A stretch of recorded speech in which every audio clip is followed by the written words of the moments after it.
Hello again. Thanks for joining us on Broadcasting Scotland. It's Tuesday, the 9th of August. I'm Andrew Wilson, and this is Scotland at 7. This evening, I have the latest daily update from Ukraine on day 167 of the illegal Russian war of aggression. Then I will introduce this evening's guest, and then together we will look at today's headlines from Scotland and around the world.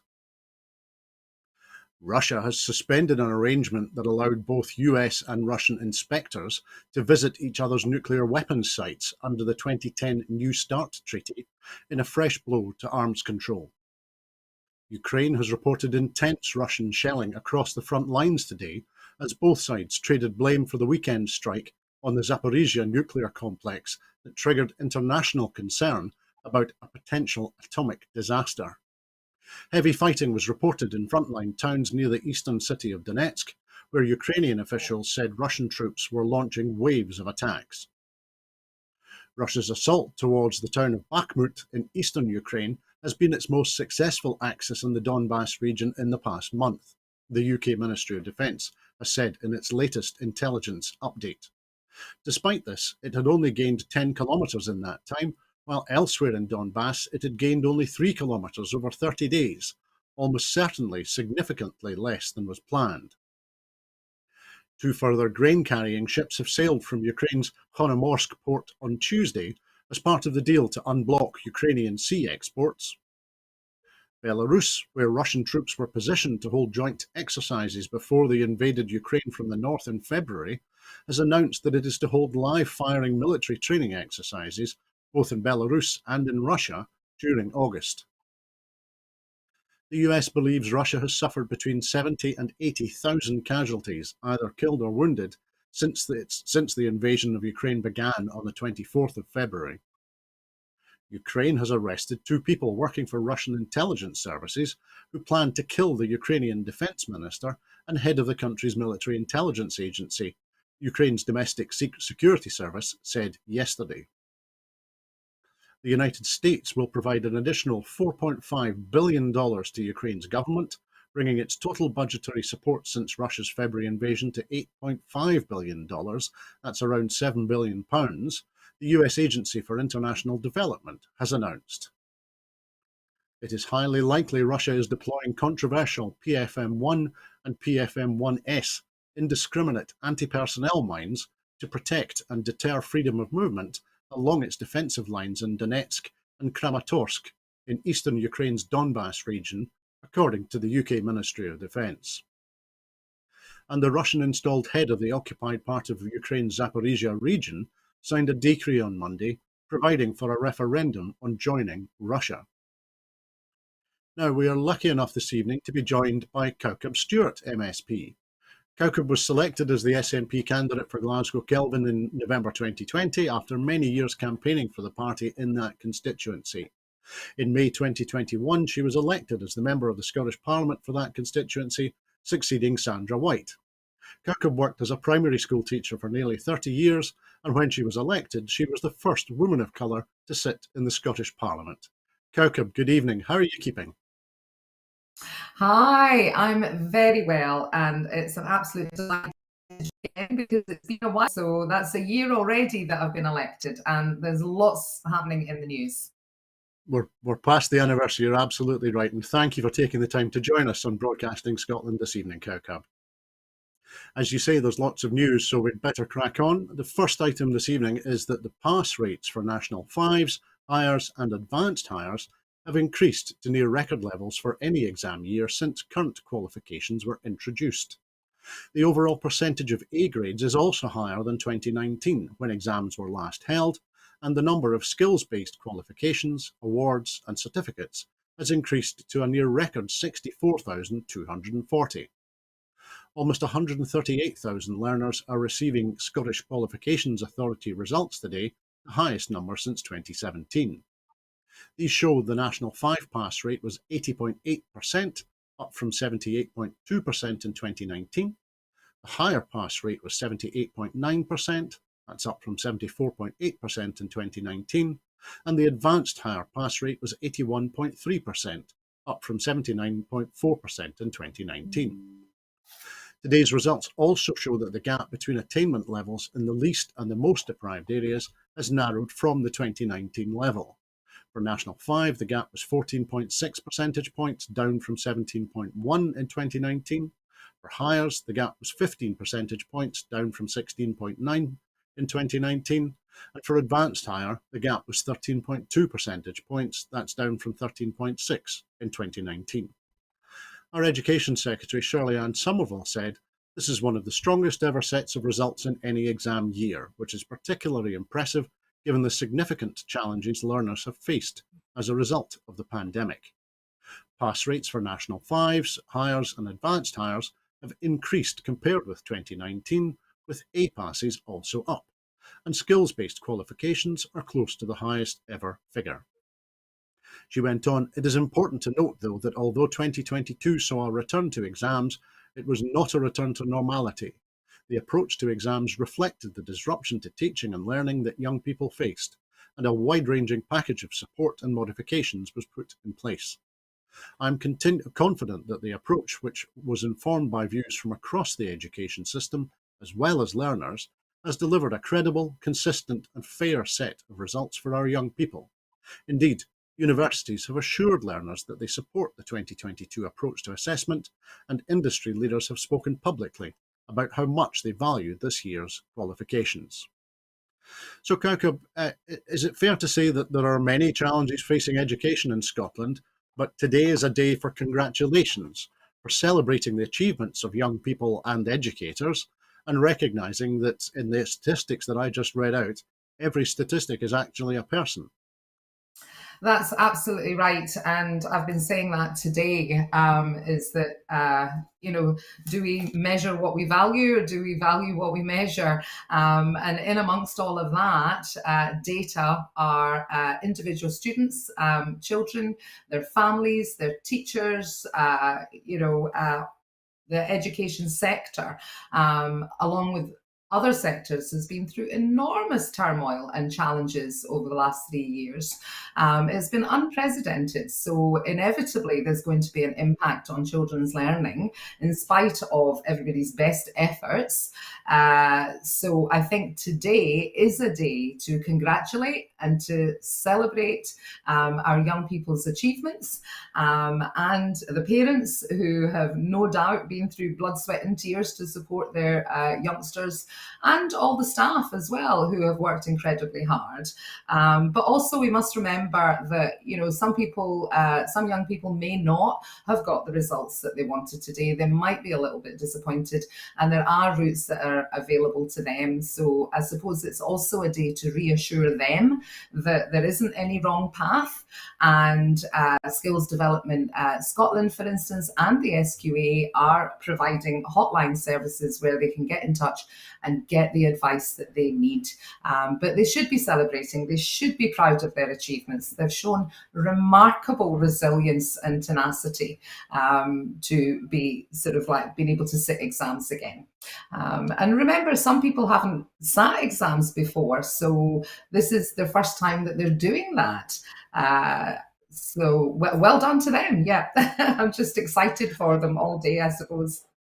Absolutely. Thanks, Kaukab. Now, undoubtedly, the attainment gap will be something that is discussed and raked over in the press over the next few days following results day to day. So I thought we should maybe have a little bit of a look at it. So the figures show that for pupils from the 20% most deprived areas of Scotland, the higher pass rate was 70.2% this year, down from 83.2% last year. In the 20% least deprived areas, the higher pass rate stood at 85.1%, down from 91% last year. Now, last year, of course, teacher assessments were used because exams couldn't be run because of the pandemic. So that means that the attainment gap between the most and least deprived areas has grown wider from 7.8 percentage points in 2021 to 15 percentage points in 2022. However, it's important to bear in mind that the gap is narrower than in 2019, which is the last year in-person exams were run, when the attainment gap was 16.9 percentage points. So I think you said earlier today, it's hard to read that the poverty-related attainment gap has not reduced further, but the Scottish Government's commitment to reducing and ending it is clear. So, Kaukab, maybe you could help me. How does the Scottish Government's commitment, how does it manifest itself? Well, I'm glad that you mentioned poverty when talking about the attainment gap, because I do get a wee bit annoyed when people forget that bit, because it's the poverty bit that it's stubborn, it's hard, but it's not just down to education. It involves health, it involves social policy. So everybody has to come together to support the whole child, and that means the family, it means housing, as well as sort of employment.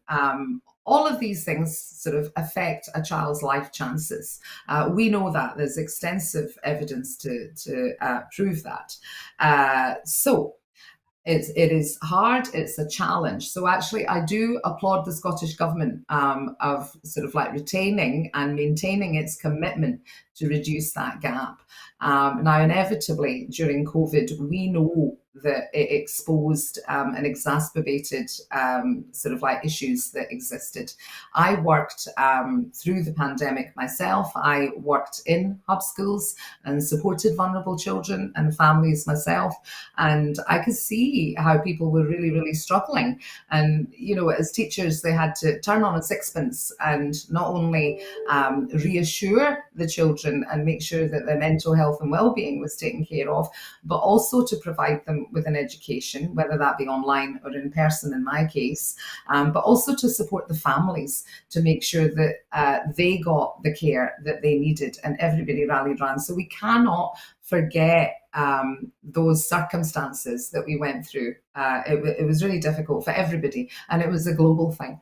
So the Scottish Government, in tackling the poverty-related attainment challenge, is funding education, increasing teacher numbers. It's increasing I hope it's increasing, I certainly am trying to make sure that I wave the flag for increasing teacher confidence so that they can have sort of like power at local level to be able to respond to the local needs of their children. So teacher empowerment, school empowerment, doing all that. And so the Scottish Government can support that through funding. But also we need to look at social security systems. And if you look at the Scottish Child Payment, for instance, I mean, it's £20 a week just now, which will be rising to 25. Now, if you've got maybe 2 or 3 children, that's a significant sum of money that's going to go straight into families' pockets. And I think that that will help. You can't be learning if you're worried about your home, if you're cold, if you're not eating. So the investment in free school meals, for instance, that is important as well, along with clothing grants. So all of these different things make a difference. And let's not forget that, today we're talking about exams, sort of like the other end of the system. But the investment in early years is so important to get that foundation for our children right. And the 1140 hours commitment to that childcare. Fantastic. So, of course, the Scottish Government could do better. Of course, it could. But actually, if we see ourselves through other people's eyes, across Europe and, countries across the world are actually looking at some of the measures we're putting in, like the Scottish Child Payment has been called a game changer. So, we need to actually acknowledge the things that we are doing and absolutely address the things that are, still need a lot of work. But of course, remember, you won't be surprised with me saying this, but we have a finite budget because we don't have control of all the fiscal levers that we need. We don't have borrowing powers. So it is hard. Sometimes I can feel that you're constantly mitigating sort of like Tory austerity measures. And I think, when are we going to stop mitigating? And when are we going to be able to actually use all of our money and all of our resources and actually sort of like make far bigger impacts than we're being able to make at the moment because we've got one hand tied behind our back, But yeah. Absolutely. Thanks, Kaukab. I was also going to look at the results day from a slightly different perspective as well, because the number of 18-year-olds from the most deprived areas are being offered a place at university is also at a record high, up 32% since 2019, the last Yeah. year that there were exams. The latest UCAS data shows that 29,630 Scottish domiciled students have been offered a place at a Scottish university on SQA results day. That's up 6% compared to 2019 and the second highest on record. The number of students accepting places to study nursing at Scottish providers also increased, up 17% to 2,940 compared to 2019. Separate statistics also published today by Skills Development Scotland show that in the first quarter of 2022-23, the number of modern apprenticeship starts is up 16% to 3,946 when compared to last year. So, Kaukab, the Scottish domiciled acceptances to Scottish providers increased 6% to 29,630. And in 2021, there was a record 31,070 Scottish domiciled acceptances to Scottish providers. And the number of 18-year-old acceptances from the most deprived areas has increased by 410 to 1,680 since 2019. So my apologies, there's an awful lot of numbers in there. However, the point is, by my calculation, that means that students from the most deprived areas make up only 5% of the student population in Scotland. So are at Scottish providers. So what more do you think that we should be doing in order to increase the number of people coming from the most deprived backgrounds getting to university? Yeah, that's a really, really good question. And sort of like, I'll go into that, but I do want to also emphasize that, we've been talking about no wrong path today. So going to university is one measure. And remember, we started the program, we were talking about individuals. So we have to look at what individuals actually want to do.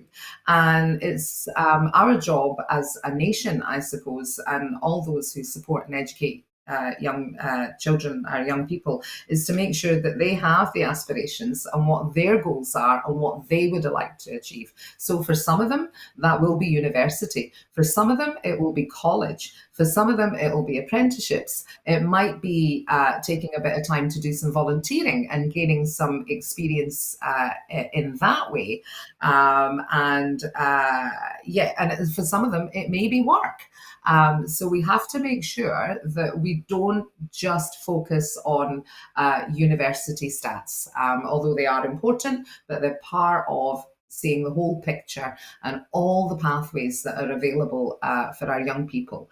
I'm glad to see that, the statistics that you were reeling off there, clearly that's showing us going in the right direction. I know that, I can't remember the figure off the top of my head, but I know that we have huge, it's 90 plus, it might be about 94% of our youngsters going into positive destinations. So that includes that whole sort of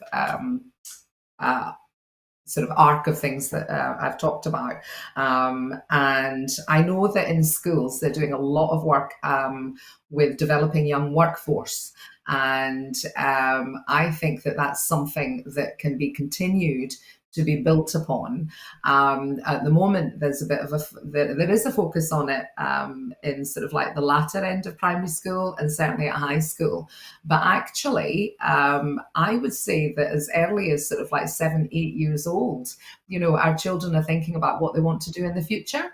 And that's when the seeds go in of, the choices. Perhaps I'd like to do this, perhaps I'd like to do that. So I think maybe we need to start capturing them early and building links with local employers, which are already there, by the way, but I think it's just expanding that and supporting it.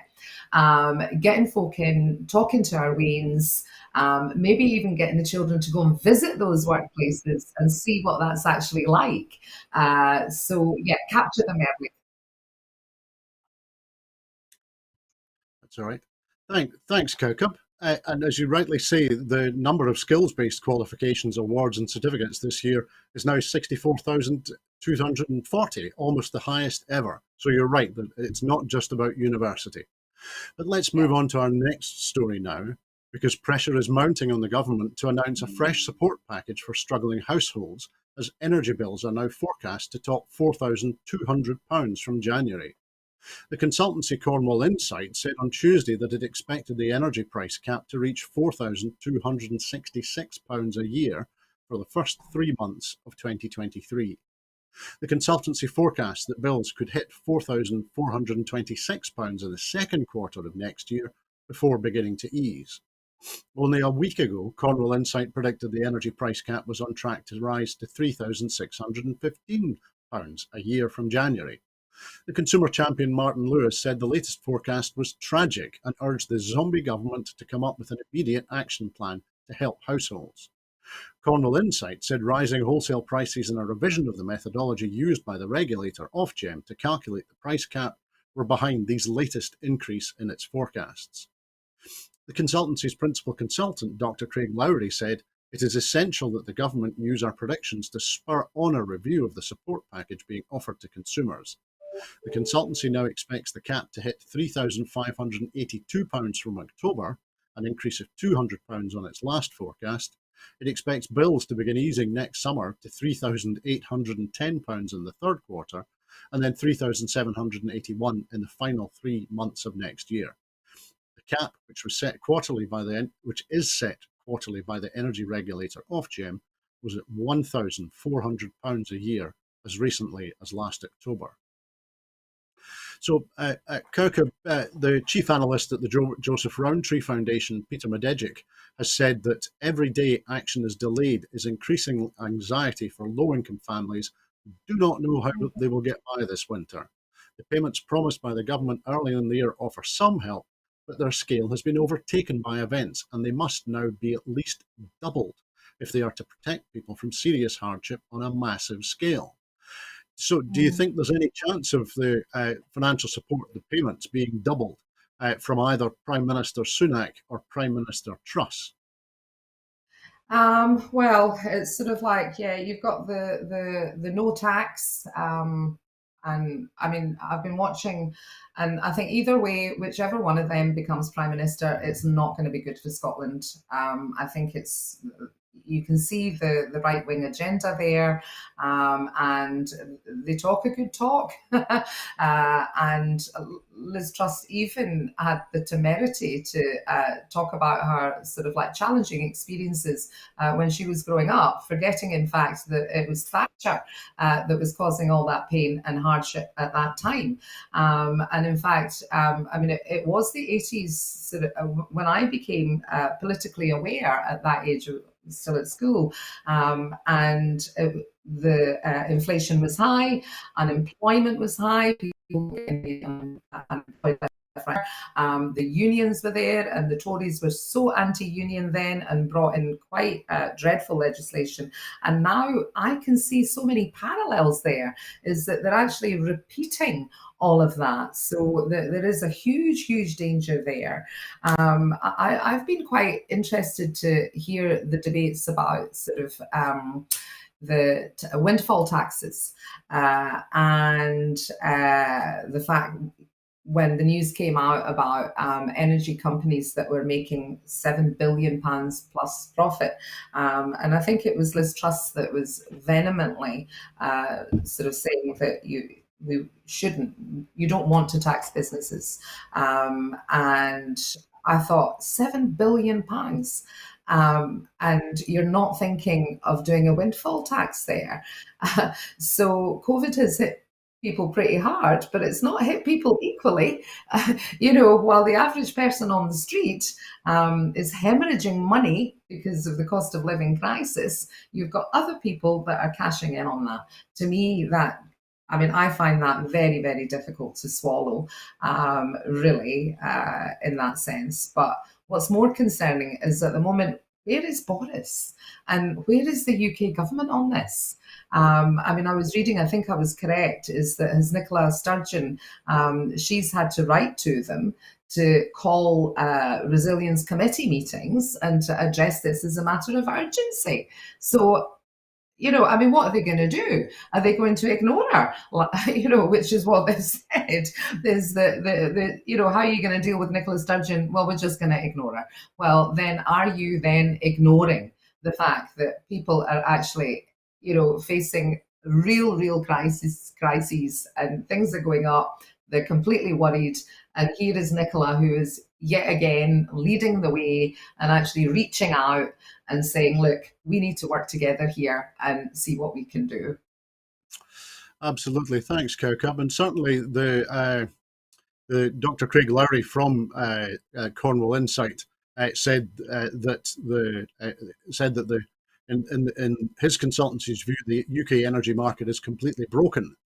It's not working for consumers, suppliers, or the economy, and that's been emphasised today with the realisation that Brexit land is a really cold, bitter rock.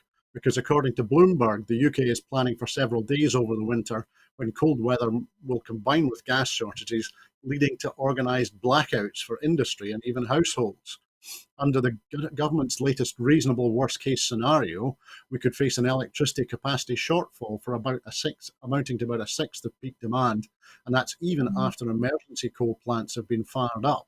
The first stage of the UK's emergency plan, according to those familiar with the planning, involves the gas network operator directing flows of gas on the system, temporarily overriding their commercial commitments.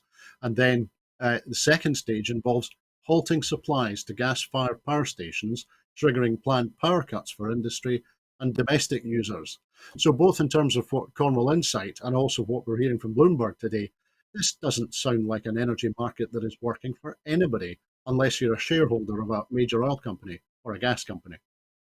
Yeah, I was just saying that. I was thinking that while you were speaking, actually, is that it is working for them. And I mean, the system, I don't quite know what the answers are, but I think we should be able to have a discussion around should we have a nationalized energy companies?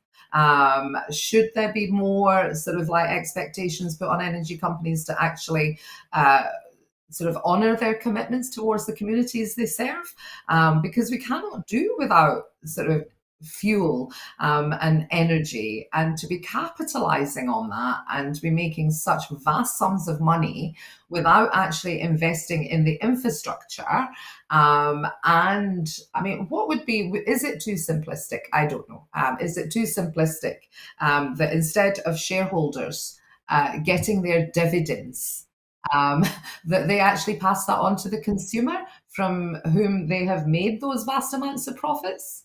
Yeah, absolutely. Thanks, Kaukab. The spectacular transfer of wealth from bill payers to shareholders is something that I think we're going to revisit several times this year. But let's move on and look at the economic crisis from a different perspective now, because the Bank of England will probably have to raise interest rates further from their current 14-year high to tackle inflationary pressures that are gaining a foothold in Britain's economy. The Deputy Governor of the Bank of England, Dave Ramsden, has said. The spread of inflation was showing up in rising British pay and companies' pricing plans, having originally been triggered by the reopening of the world economy after COVID-19 lockdowns and then by Russia's invasion of Ukraine. Inflation is expected to return to the bank's 2% target, down from above 9% now and a projected peak of 13% in October as the economy goes into recession and borrowing costs rise. Ramsden said, personally, I do not think it's more likely than not that we will have to raise the bank rate further, but I haven't reached a firm decision on that. I'm going to look at the indicators, look at the evidence as we approach each upcoming meeting. The bank raised borrowing costs last week by the most since 1995, as it took the bank rate to 1.75% from 1.25%, its sixth increase since December, compounding the biggest two-year disposable income hit for households since at least the 1960s. So, Kaukab, why are we still seeing such outdated monetarist economic models persisting in the Treasury and the Bank of England, when on any comparative basis, when compared against other European nations, UK Mm. economic policy has failed? Mhm. I think because, well, we've had a Tory government for many, many years, so we know the ideology that underpins that. And it's a question of, well, I'm all right, Jack. I made it. I did it with very little concern. Uh, I always think that a society is only as good as everybody coming with you. You can't leave anyone behind, and that is not the way it is it?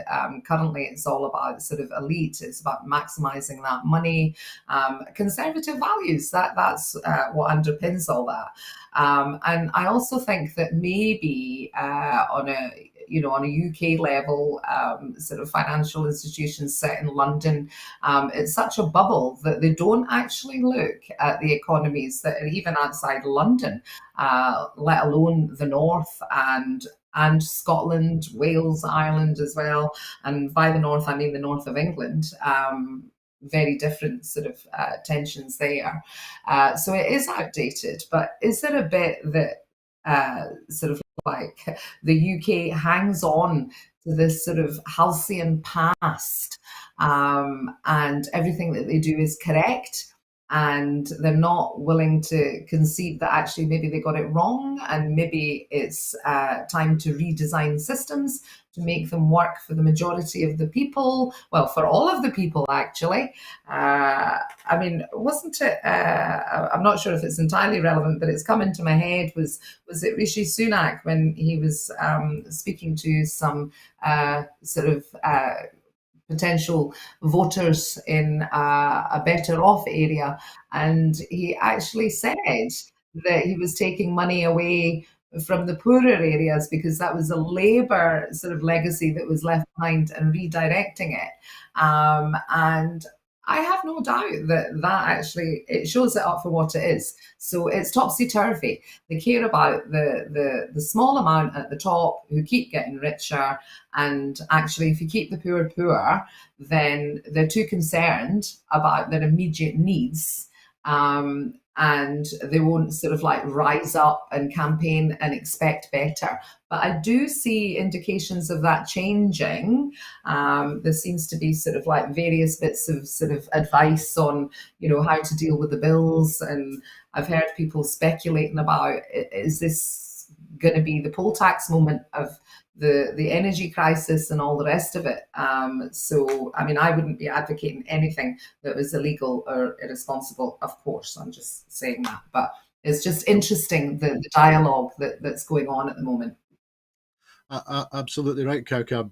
Rishi Sunak was talking to Conservative voters in Tunbridge Wells when he told them he was Mm. taking money away from the poorest areas in England and giving it to them in the leafy shires. There was one other piece of news from the Bank of England today. As well as raising interest rates, the bank is now planning to move Britain's economy off the massive stimulus programs by starting to sell government bonds. That's a process they're calling quantitative tightening, and they want to start doing that next Mm. month. That seems foolhardy to say the least. We've had significant quantitative easing for a decade now, more. Why change tax so Mm. dramatically so soon after COVID and during a war in Europe? Do you know what? The short answer is I don't know. It sounds like a government in panic to me. And it seems to sort of like defy logic.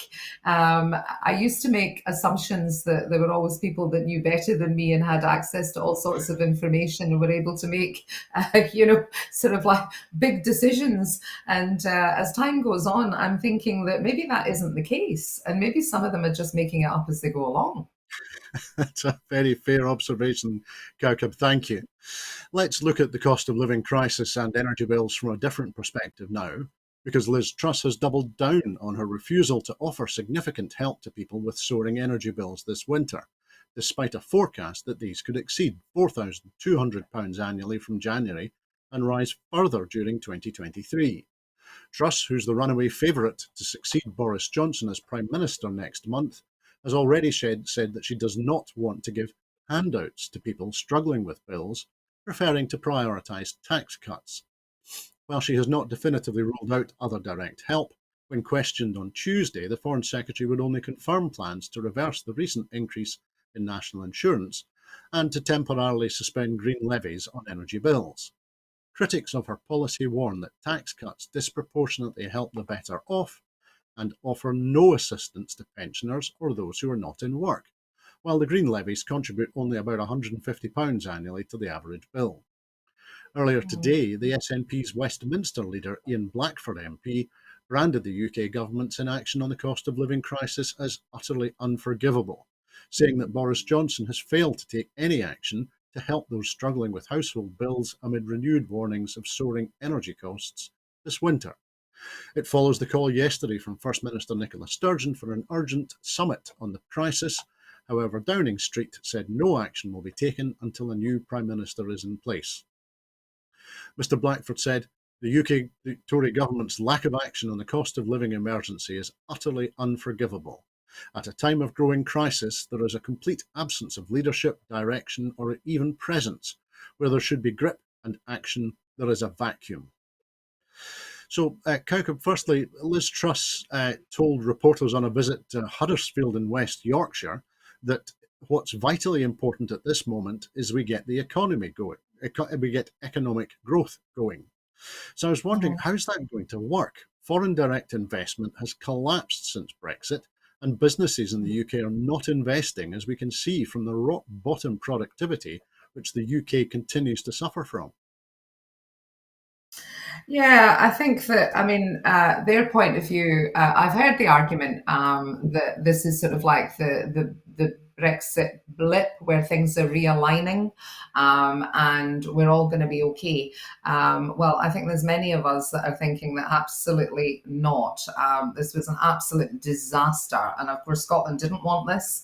And yeah, I mean, interestingly enough, today, this is in stark contrast to many sort of like businesses that I'm in contact with. And we've got an Indie Ref 2 on the horizon. And I've actually hearing lots of optimism and from businesses who are not running away from Scotland at all. They're seeing that as an opportunity. So I don't know, maybe, there's hope there. But with regards to sort of like the tax cuts, was it not Liz as well that she mentioned about giving tax cuts to folk that actually didn't even earn enough to pay taxes? And I thought this is a potential prime minister who is not over that kind of detail, and it is being pointed out in that. It's a wee bit embarrassing in that sense. And you're right to point out the significance of the green levy as well. So I think that again, it's a very conservative way of looking at it, isn't it? Is sort of like hand out. I thought we'd got rid of that kind of chat, and we're into giving people a hand up. And during a lot of this program, we've been talking about the unprecedented challenges that people are facing. Now, we have the working poor. I mean, we have people who are actually working, they're in full time employment. And because the cost of everything else is going up, their wages are no longer able to compensate for that. So I know that the governments, and certainly in Scotland, I know at local council level that there are negotiations going on regarding pay sector wage rises and things.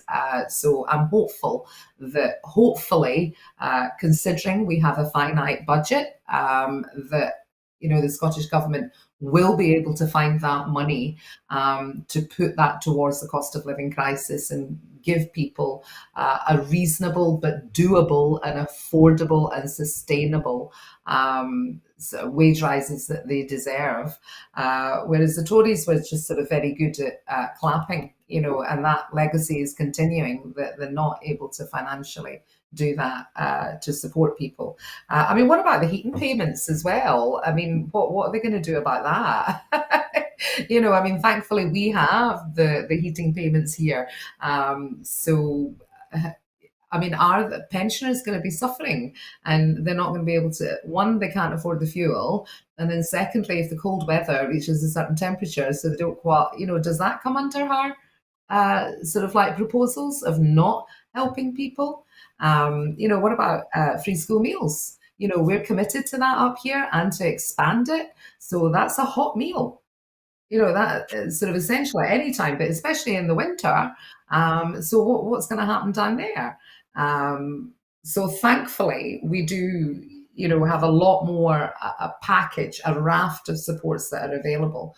But down there, it doesn't inspire confidence. As I said, whichever one of them gets in, it's not going to be any good for us. Absolutely, Kaukab. Thank you, and certainly the point you make, the scale of this crisis is going to require both strategic attention and also tactical attention. So, as you say, making sure that people are warm and at the other end of the scale, dealing with the price of energy in the UK. But let's move on and look at our next story this evening, because a Spanish-born woman who has lived in England for 45 years is still fighting to secure her right to work in the UK a year after being sacked from her job in a care home because she was unable to prove she had a valid immigration status. The 46-year-old woman who arrived in Britain as an 11-month-old baby and who has never left the country has been trying to secure EU settled status since her employers dismissed her last June as they enforced post-Brexit right-to-work regulations. Her uncertain immigration status has left her unable to claim unemployment benefit, pushing her into debt. As the family's main breadwinner, her inability to work has left her struggling to support her two teenage children and forced her to rely on handouts from her mother-in-law's pension. Her husband is British, as are both her children. "I don't think I should be having to go through all this," she said. "I went to school here. I've been working here since I was 18. There are 27 years of tax payments they should check." Although the Home Office said her rights should be protected while her claim was considered last summer, she was unable to persuade her employers to rehire her. Her case was caught in a backlog of about 400,000 unresolved applications to the Home Office's EU Settled Status Scheme, and she did not receive a formal response to her application until March, by which point she'd been out of work for 8 months. She was told that her application could not be accepted without a form of ID. She has never travelled abroad and has never needed a passport. She was told that her driving licence and her Spanish birth certificate were not adequate proof of ID. Born in Spain to a Spanish father and an Italian mother, she has contacted both embassies in the UK for assistance. The Italian embassy told her she would need to apply for nationality based on descent, which could take up to 10 years. She said the Spanish consulate told her she should have claimed Spanish nationality before she turned 18. Officials requested her 94-year-old father's Spanish passport, but she has not seen him since the 1980s and does not know where he lives or even if he is still alive. So Kaukab, a Home Office spokesperson, said the EU settlement scheme has been an overwhelming success, with more than 5.9 million grants of status made. EU citizens whose identity has not been verified, but who made an application by the deadline of the 30th of June 2021, are protected, and we have caseworkers who will work closely with those who haven't resolved their status. Now, that's simply not true, is it? This woman wasn't protected. She lost her job. She can't claim Social Security and she can't provide for her family. hmm I think that this sort of like, I mean, my heart goes out to the family and to this poor woman who, I mean, effectively, this country is all she's ever known. I mean, from 11 months old and then at this age and stage to be put into this precarious situation where she's basically losing everything, down to this hostile environment and the debacle of the immigration policies that the UK government have. I mean, I've spoken on sort of like immigration issues. With regard to sort of like refugee and asylum seeker status more. However, in this case, this is somebody getting processed again through the same system, which I believe is not fit for purpose. The other observation I would make is the amount of money that the UK government spends on things like the Rwanda scheme.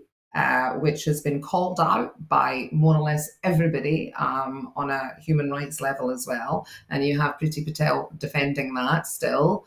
And I wonder if they would actually consider putting all that money into investing a fair system that is well resourced and people can get processed quickly. So they're not hanging on. I mean, I'm just sort of like shocked at what you were saying about this woman having to maybe wait another 10 years or what. I mean, that to me just sounds unimaginable. But yeah, and I suppose I mean, we've had, it reminded me a little bit of the Windrush scandal as well. Absolutely. And I thought that lessons had been learned. We were assured that lessons had been learned. And clearly, lessons have not been learned here.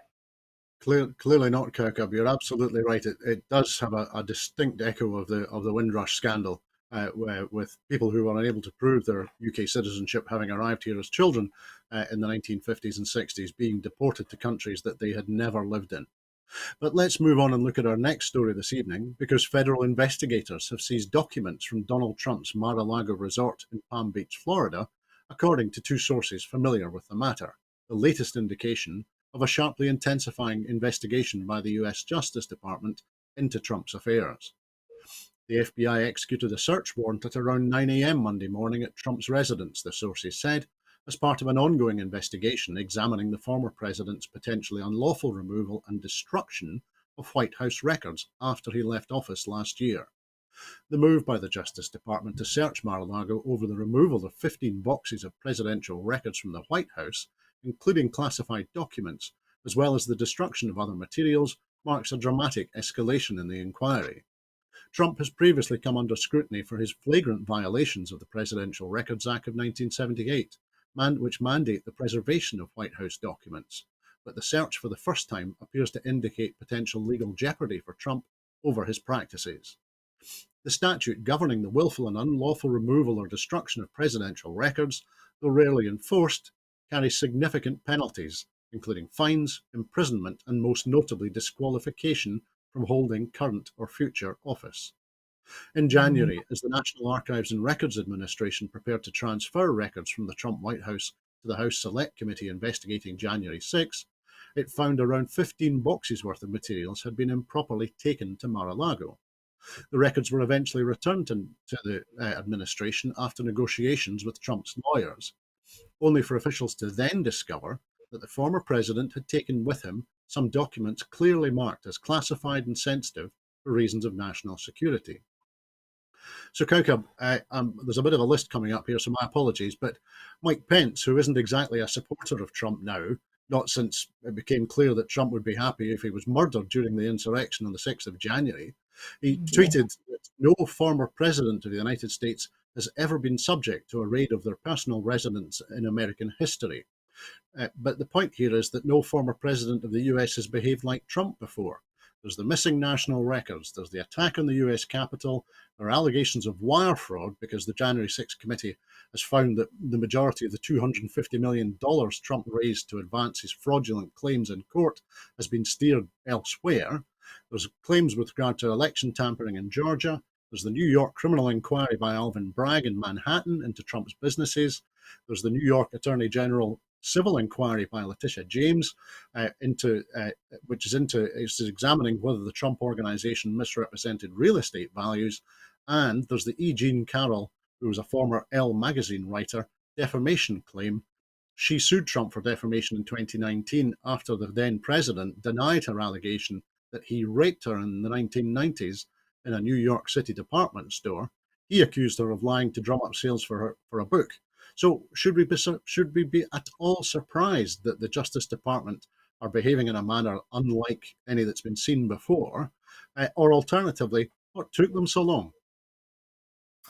Um, I think that probably what took them so long is that, I mean, you've read out some of those things, but I would imagine that it is incredibly complicated and they will want to get it right and do it correctly so that justice is seen to be thorough and just, because wouldn't it be just like Trump to sort of disregard the actual sort of like allegations and things against him, but go for the system because that's what he's always done, hasn't he? He's always questioned the system. It doesn't work. They've all got it in for me. Sort of talking about fake news. undermines the public confidence, um, and which I think is very dangerous in the way that he does it, because it goes into all sorts of conspiracy theories and is very irresponsible. So I'm pleased to see that, justice is finally catching up with him, with what's happening. I mean, just on a sort of like on a basic level, whenever you leave any job, um, there are various sort of, you leave everything behind, don't you? You don't take stuff with you. And the fact that he took 15 boxes, how did that even happen? Did somebody not notice that it wasn't just his box with his sort of photographs and his stationery, and he was actually shifting all this stuff? I mean, it's like an alternate universe. But I suppose Trump did that a bit, didn't he? With his behaviours, with his mannerisms, with his level of discourse, that people sort of saw him as a bit of a joke, and maybe people didn't take uh, him seriously enough with the damage that he was doing. I mean, his election was an absolute disaster, not only for the majority of the sort of, and I say the majority of the American people because I know that there are sort of people in America who still believe that Trump probably is still the president. But I think, I hope that this follows its course, because I have seen reports that I thought it was a joke, but the fact that he was serious in his bid to stand for the next elections. So this would actually effectively prevent him from doing that. But I don't think legally it might, but it wouldn't surprise me if he would get another platform to say, again, everybody's against him and it's all a conspiracy. That's a very good point, Kaukab, and undoubtedly the Trump experience is going to continue, and no doubt we'll come back to it on Scotland at 7 over before we get to the next U.S. presidential election. But let's look at our final item this evening now, because the UK is braced for drought conditions until October, with rivers forecast to be low and exceptionally low in central and southern England, according to the UK Centre of Ecology and Hydrology.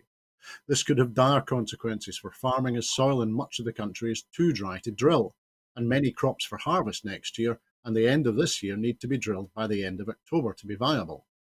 South East England has had 144 days with little or no rain since January, which is the longest dry period since the 1970s, according to the Met Office.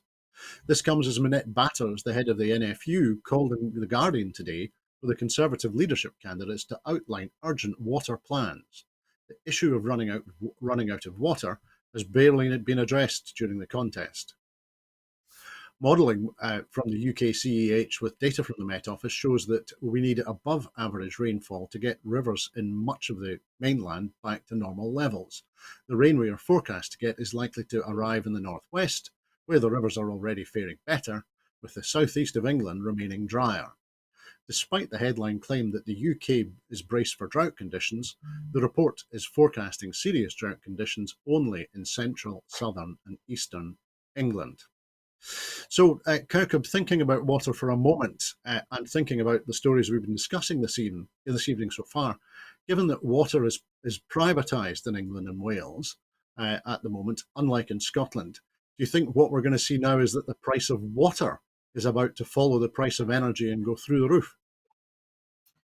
Yeah, that's sort of, well, I hope not. I mean, I wouldn't wish that upon sort of, I want to be good neighbours with England, so I wouldn't want them to be suffering because of that. Maybe it's time for them to sort of like nationalise the water services. I know that there's been talk about the water companies also investing in their infrastructure, and there's been reports about the amount of water that's actually leaked out of the pipes, and how that needs to be addressed.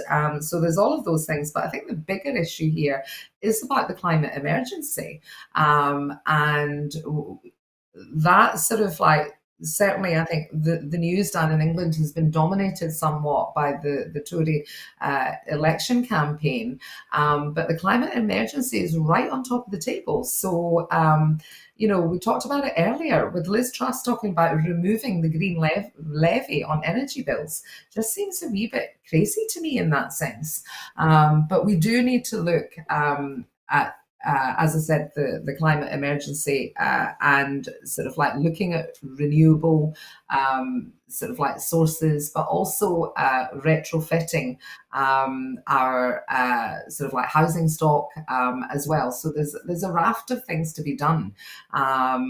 It wasn't that long ago that we had COP26 in Glasgow, and uh, we all, made these huge commitments, and I hope that they haven't gone off the radar. I hope that they're still at the top of the agenda, and I think as people start to face things like droughts, and the green and pleasant land is looking a bit sort of like dried and shriveled and everything. They're seeing it, which is awful. But we must remember there are countries across the world that is their daily existence, and they've been talking about the climate emergency, and they're the ones that are the least polluters, the most efficient users, because they've had to be. So I think, yeah. I think it's important that it's the climate emergency that's the bigger issue here that definitely needs to be tackled. Absolutely, Kaukab. You make the point that COP26 has very much been cleared off the news agenda by, of all things, the Tory leadership election, and that'll have to change. But I'm afraid that's all that we have time for this evening. In making these programmes, Broadcasting Scotland relies on the support of viewers and others who value our distinctive approach to news, current affairs, and culture. Please help us to continue to make these programmes, to develop the station, and make new programmes for you. If you would like to support us, then please subscribe or donate to Broadcasting Scotland. You will find the link to do that on the screen now. If you already subscribe, then please tell your friends about Broadcasting Scotland. There are other ways in which you can contribute to our work. If you would like to volunteer to work with Broadcasting Scotland, either behind the scenes or in front of the cameras, or in any other way that helps, then please visit our website at www.broadcastingscotland.scot and send us a message there. You can find us on Twitter at BroadcastScot. Please like and retweet us there. And you can also find us on Facebook by searching for Broadcasting Scotland.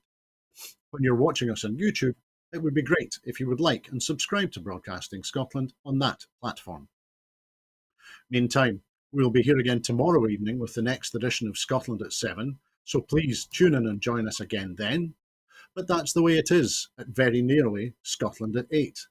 I'd like to say thank you to everyone who's been watching, and a very special thanks to our very special guest, Kaukab Stewart MSP. Thanks, Kaukab. Oh, thank you so much. Honestly, there's just so much to talk about, and I think we managed to sort of like have some good opinions and thoughts about the news of the day.